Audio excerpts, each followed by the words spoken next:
예수님께서 이 땅에 오셔서 그의 공생의 사역을 감당하실 때 그가 하시는 말씀, 가르침, 또 그가 나타내는 다양한 기사와 표적들을 보고 다양한 무리의 사람들이 몰려들었습니다. 거기에는 그 혜택을 받고 치료와 회복을 입은 사람도 있고, 또 하나님 나라 그들이 바라는, 또 그들 마음속에 그려진 로마의 압제에서 해방되고 편안하고 살기 좋은 그런 나라를 염원하는 사람들이 뭔가의 회복과 뭔가의 변화를 바라보며 나오기도 했습니다. 당시 로마의 압제 속에서 또 고착된 그 계층적 질서 속에 많은 사람들이 사실은 다수가 어려움을 겪고 있었기 때문에 이런저런 것 속에서 종교적인 회복이 그들의 삶의 여건과 환경과 또 삶의 질적 회복이라고 여기는 마음들로 들어차 있었던 것은 또 어떻게 보면 인지상정으로 생각해 볼 수 있는 것이겠죠. 지도자들은 나름대로 그 속에서 역할을 감당한다고 하고 있었지만, 그러나 제사장과 서기관과 바리새인들은 나름의 그들의 어떤 의도나 생각과 자신들이 표방하는 바와는 달리 자신들의 안일과 자신들의 어떤 정체성, 또 자신들이 확보한 지도자로서의 어떤 이권, 그런 힘, 영향력, 이것을 고수하고 있었던 양상들을 많이 보여주고 있습니다. 예수님께서 말씀하시는 것이 그렇기 때문에 바리새인과 서기관들 같은 지도자들의 귀에 달게 들릴 리가 없었을 것입니다. 왜냐하면 그들의 양심을 찌르고 또 그들의 이면을 공격하고 있었기 때문이고, 또 자신들을 추종하고 자신들의 말을 따라야 될 무리들이 예수님께로 쏠려서 또 그 인기가 날로 커가고 많은 무리들이 거기에 휩쓸려 가고 있기 때문이죠. 또 어떻게 보면 그 당시의 상황 속에서 그런 정치적으로 보여질 수 있는, 비춰질 수 있는 그런 무리들의 준동과 어떤 선동적 질서가 어떻게 보면 로마와의 관계를 적절하게 조율하면서 자신들의 어떤 위치를 점하고 유대교의 어떤 안정성을 꾀하는 것이다라고 생각했던 현실주의적인 종교 지도자들의 눈에 고깝게 보일 수도 있었을 것입니다. 우리가 다양한 방면에서 생각해 볼 수 있을 텐데, 여하간 그런 상황 속에서 예수님과 종교 지도자들의 갈등은 계속해서 전개됐습니다. 우리가 오늘 읽은 마태복음 12장 38절 그 이전의 내용들을 봐도 계속 그런 갈등들이 있죠. 그리고 그렇게 고조되는 가운데 그러한 때에 서기관과 바리새인 중 몇 사람이 예수님께 왔습니다. 그리고 선생님, 우리에게 표적 보여주시기를 원합니다 라고 말합니다. 표적을 구합니다. 당신이 하나님께로부터 왔으면, 당신이 메시아면, 그리스도라면, 우리를 구원할 왕이라면 그에 합당한 표적을 우리에게 보여주는 것이 맞지 않느냐라고 얘기하는 거죠. 근데 사실 이미 많은 표적들을 보여주었습니다. 선지자들이 예언한 대로 예수님께서 오셔서 말씀하신 것, 행하신 것들은 그 표적으로서 충분한 것들을 지니고 있죠. 그러니까 사실은 이 종교 지도자들은 표면과 달리 그 이면의 마음 속에는 예수님을 믿고 따르기 위한 의도는 전혀 없었습니다. 그리고 정말로 그것이 맞는가라고 신중하게 접근하기 위해서 정말 열린 마음으로 그렇게 온 것도 아니었습니다. 오히려 공격적이고 부정적인 의도를 가지고 있었죠. 예수님을 인정하지 않고 예수님을 책잡고 싶었던 겁니다. 우리가 일상에서도 어떤 대화를 시도하거나 어떤 문제나 사안을 놓고 얘기할 때 말의 논리는 뭐 그럴듯하고 어떻게 보면 굉장히 막 탁월하고 이렇게 보이지만 숨은 마음들이 있을 수 있습니다. 내 욕구를, 내 욕망을, 내 어떤 의도하는 바를 이루기 위해서 다른 사람을 말의 논리로 눌러버리려는 거죠. 그 타당성과 명분을 가지고. 그래서 좀 말주변이 없거나 또 배움이 좀 부족하거나 이런 사람들은 그거 봐라. 내 말이 맞지 않느냐. 너는 내 말에 논리적으로 지금 답을 못하고 있다. 이런 식으로 누를 수도 있죠. 어떻게 보면 현대사회에서 자신의 의사를 말이나 글로 또 그렇게 형성된 공동체적인 어떤 여론을 사회적으로 드러냄으로써 자신들의 생각과 의도를 표출하는 이런 현대 사회, 또 인터넷을 통해서도 우리가 알지만 다양한 의견들을 진술할 수 있는 창구들이 있는 이런 사회 속에서 때때로 이런 참 모순적이고 잘못된 행태들을 우리는 심심치 않게 볼 수가 있습니다. 또 부정적인 관점에서 본다면 이런 여론을 호도하고 또 어떻게 보면은 이해력이 부족한 사람들을 담합시키고 또 결집시켜서 자신들의 욕구와 욕망을 이루기 위한 정치적 의도를 가지고 이런 일들을 행하는 사람들도 있죠. 그것들을 잘 감시하고 분별해야 될, 또 그것을 알려야 될 언론이 거기에 어떻게 보면 정치적으로 휘말려서 같이 이리저리 휩쓸리고 있고, 또 공정하게 헌법적 체계와 질서로서, 법적 질서와 체계로서 그것들을 잘 판단하고 규정해서 치우침 없이 판결해야 될 재판관들이, 또 법조인들이 그런 논리에 같이 휩쓸려서 자신들끼리 어떤 무리를 형성하고 또 이해 집단을 형성하게 된다면 사회 전체에 미치는 악영향은 굉장히 큽니다. 이미 많은 표적을 보여주셨던 예수님의 예와 같이 우리는 이미 많은 상식과 또 주어진 지식과 정보를 통해서 분별하고 판단할 수 있는 근거들을 어느 정도는 가지고 있습니다.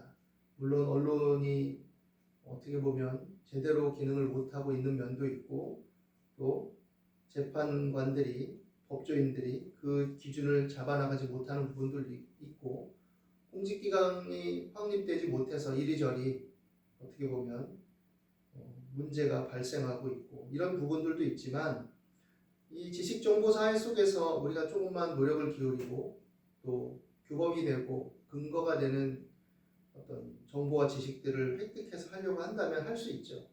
그런데 일반 사람들이 정말 그렇게 그것들을 열심을 내서 막 신경을 써서 그런 지식들을 또 글들을 찾아내서 읽고 뭔가를 한다는 것이 쉬운 것만은 아닙니다. 삶이 분주하고 바쁘고 힘겨운 상황 속에 그렇게 한다는 것도 또 쉽지는 않죠. 여하간 예수님께 대화를 시도하고 어떤 답을 요구한 이 종교 지도자들의 의도는 자신들의 마음에 들지 않고 욕망을 가지고 있었고 예수님을 책잡으려 했던 것이죠. 그래서 그 의도대로 마음에 들도록 해야 된다는 의중을 가지고 있는 것입니다. 그러니까 강팍하고 완고했던 거죠. 예수님께서 이들의 강팍함과 그들의 의도를 아셨기 때문에 그에 맞게 늘 대처하시는 모습을 보게 됩니다. 사실 인간의 마음의 강팍함이라는 것은 자신이 알면서도 고집부리는 성향과 맞닿아 있는 것이죠. 출애굽한 이스라엘 백성들을 뒤쫓은 애굽의 경우 10가지의 재앙을 통해서 그렇게 하나님이 보여주시고 말씀하셨음에도 불구하고 끝끝내 홍해를 건너고 있는 이스라엘 백성들을 뒤쫓고 군사를 동원하고 이런 모습들을 우리는 볼 수 있죠. 광야에서 애굽에서의 노예를 건져주셔서 그 가는 도정에 광야가 좀 지치고 고단하고 힘들다 해서 광야에서 우리를 죽이려고 하느냐라고 항변하면서 하나님과 모세를 원망하고 대적한 이스라엘 백성들, 그들이 거듭되는 하나님의 긍휼에도 불구하고 또 끝까지 그러는 행태들을 보면 인간의 이 강팍함과 완고함의 위험들이 어떤가라고 생각해 볼 수 있겠죠. 예수님을 그렇게 공략한 그런 지도자들의 마음도 사실은 종교적으로 포장되어 있을 뿐이지 맞닿아 있다라고 생각할 수 있을 것입니다. 광야에서 예수님을 시험했던 마귀는 하나님의 말씀을 빙자하고 시험을 했습니다. 그리고 그 말씀을 빙자해서 결국은 자기가 가진 세속의 권세에 절하면 네가 편하게 그 권력과 힘과 인기로 사람들을 모으고 네가 원하는 나라를 종교적 왕국을 건설할 수 있다라는 방향으로 유혹하고 회유했죠. 사실은 종교 지도자들이 예수님께 요구한 것도 그런 유와 같은 것입니다. 자신들이 구축한 종교적 질서에 예수님도 따라야 된다 이거죠. 우리가 모세가 정한 율법, 그것에서 파생된 조상들의 유전, 이것들을 우리가 전통과 예법을 따라 또 여러 가지 조항들을 단서들을 또 만들어내서 철저하게 지키려는 종교적 질서 체계를 이렇게 구축하고 있으니 당신도 그에 부합되게 우리를 옳다 긍정하며 이러한 질서 체계 속에서 그 일을 행해야 마땅한 것이지 왜 그것을 공격하고 무너뜨리고 흔드느냐 이 얘기를 하고 있는 거죠. 지금 한국 교계에서 일어나는 여러 행태들이 물론 그래도 하나님 편에 서서 교회의 정체성을 유지하려고 하는 그런 많은 사람들도 물론 있겠지만 나름 정치 권력화되고 또 많은 재산을 갖고 있고 또 그 속에서 종교적 귀족처럼 행세하는 그런 유의 사람들 일부라고 하기에는 조금은 더 많아진 그런 지도자들, 그를 따르는 추종하는 세력들을 또 아예 대놓고 하나님의 이름을 들먹이고 종교인을 빙자하고 있지만 사실은 탐욕적이고 악한 행태를 일삼는 이런 사람들, 그들도 마찬가지죠. 이런 질서 체계 속에서 함께 따르지 않으면 자신들의 대적으로 규정을 하고 사람들을 선동하는 것이죠. 예수님은 그들이 듣지 않는 자들이라고 말하고 있는 것입니다. 듣지 않고 계속 요구만 하고 있는 것이죠.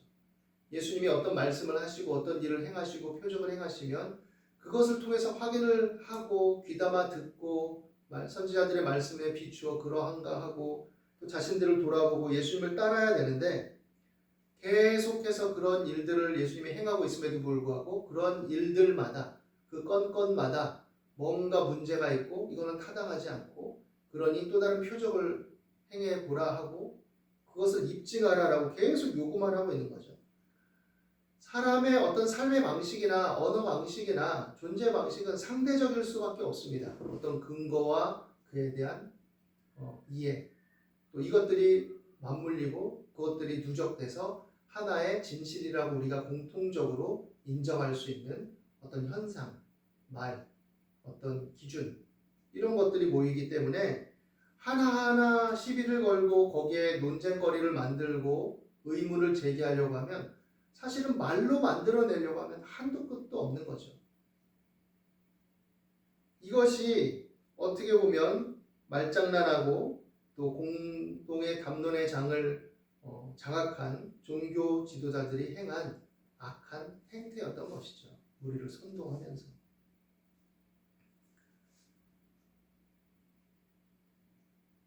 이런 일들이 현대사회에도 자행되고 있다라는 것을 우리는 잘 생각해 봐야 됩니다. 예수님은 그들이 계속 말해봤자 표적을 보여봤자 듣지 않을 것임을 알고 계십니다. 그래서 선지자 요나의 예를 통해서 말씀하시죠. 선지자 요나를 통해서 죽음과 부활의 복음을 암시하고 있습니다. 인자가 3일 동안 땅에 있다가 다시 일어날 것을 말씀하고 있는 것이죠. 요나가 물고기 뱃속에 있다가 나온 것처럼 그 복음을 듣지 않는 그들은 요나가 니느웨에게 복음을 전할 때 그 하나님의 치료와 구원을 전하며 회개를 요구할 때 니느웨 백성들은 회개하고 돌이키어서 하나님의 긍휼을 입었지만 그러나 여전히 그 당시 하나님의 백성이라고 일컫던 이스라엘 백성들은 여전히 악을 행하고 우상을 섬기며 온전치 못하는 모습들을 가지고 있었다는 것을 생각해 봐야 되는 거죠. 솔로몬의 지혜를 들으려고 남방 여왕이 멀리서부터 그렇게 와서 들었는데 지금 솔로몬보다 더 큰 이가 와서 이렇게 하나님의 은혜를 하나님의 어떤 뜻을 전하고 있을 때 이 더 큰 은혜를 멸시한 이 죄는 결코 가벼운 것이 아니다라는 것을 말씀하고 있죠. 사람들이 은혜를 보고도 하나님의 그 증거를 맛보고도 더 악해질 수 있다라는 것을 생각해야 됩니다. 은혜를 사모한다고 하면서도 계속 더 라고 요구만 하며 자신의 삶을 돌이키지 않고 하나님의 은혜를 진정으로 믿고 따르지 않는 그런 양상들은 언제나 전개될 수 있는 것입니다. 예수님은 그렇기 때문에 진정하고 영원한 형제 자매, 어머니, 바로 하나님의 가족, 하나님 안에서 영원과 맞닿아 있는 진정한 의미의 참된 가족은 하나님 아버지의 뜻대로 행하는 자다라고 말씀하고 있는 것입니다. 이 땅에서 혈육이 중요하죠. 또 혈육 외에도 친밀한 관계들 중요하죠. 그러나 예수님의 복음을 믿고 그 회개에 합당한 믿음의 삶을 살고 그 정체성을 갖고 하나님 뜻을 믿고 신뢰할 수 있는 것, 그것이 더욱더 생명의 확장성을 가지고 있고 영원과 맞닿아 있다라는 것을 말씀하고 있는 것입니다. 우리 안에 다양한 갈등이 있고 우리 삶에 그런 것들이 존재하는데 우리가 하나님의 은혜를 받은 자들로서 우리 자신을 살피고 또 이 세대를 분별할 수 있어야 될 줄로 믿습니다. 형제들아, 내가 하나님의 모든 자비하심으로 너희에게 구하노니 너희 몸을 하나님이 기뻐하시는 거룩한 산 제물로 드리라. 너희가 드릴 영적 예배니라. 너희는 이 세대를 본받지 말고 오직 마음을 새롭게 함으로 변화를 받아 하나님의 선하시고 기뻐하시고 온전하신 뜻이 무엇인지 분별하도록 하라 하였습니다.